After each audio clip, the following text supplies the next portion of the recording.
Well, as most of you that's followed along with my channel know, I sold the Harley a while back, and had I known that finances were going to turn around as quickly as they did, I would have kept it. But needless to say, I didn't. And so now I'm at the point of kind of like a fresh start. And it's good, because now that my sweetheart has been riding on the back of this thing, she's not with me today. I love her riding with me, but it has it's kind of shown me things in a little bit different light. And she likes the brand new Kawasaki Vulcan 900, the classic model. And our local Kawasaki dealer has one that he never did sell, that's a brand spanking new, but it's a 2017 year model. And he has that thing priced, to me, ridiculous price on this thing. I mean, just less than half of what I paid for my Harley. Granted, it's not a Harley. It is what it is. It's a Vulcan 900. But brand new Kawasaki for half the price of what I paid for a used Harley Fat Bob. And she really likes the bike. I've watched a bunch of reviews on them. They ride very smooth for a cruiser with a short 4-inch suspension travel. I mean, that's I talked to a gentleman. I actually got to talk to one guy that owned both a V-Star 650, which I have vast experience on, and then he actually went from the V-Star 650 to the Vulcan 900. Okay, so this is somebody that, you know, has had experience on both bikes. Now his was the 900 Custom. The Custom's got a little different tires on it than the Vulcan Classic. A little skinnier front tires, a bigger rim, lower profile tire.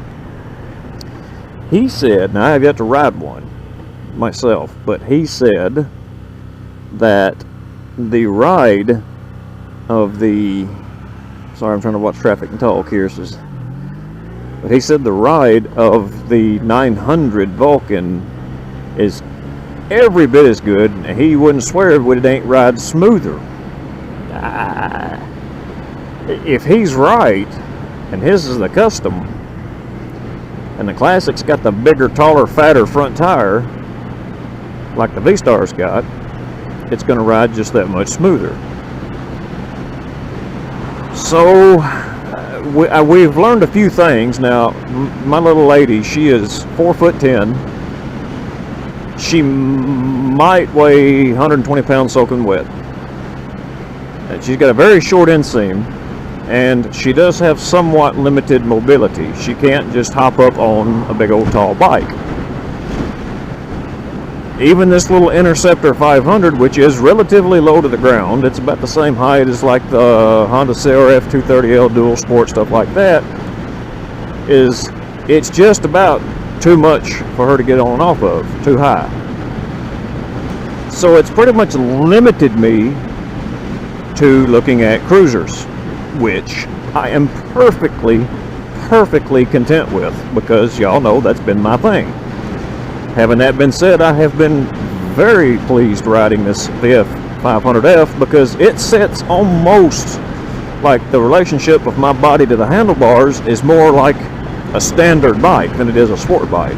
I've not had those ninja hands that I report on my Ninja 300 video at all. No arm, forearm, hand pain, nothing. My legs only get cramped after a couple of hours. And I mean, you can cover 120 miles in a couple of hours. You can do some serious riding in a couple of hours. So I've been very content poking around on this bike. But this is my son's bike, and I'm going to have to give it back up. And as in my 2-Up Ride video that I'm posting, or have posted by the time y'all see this.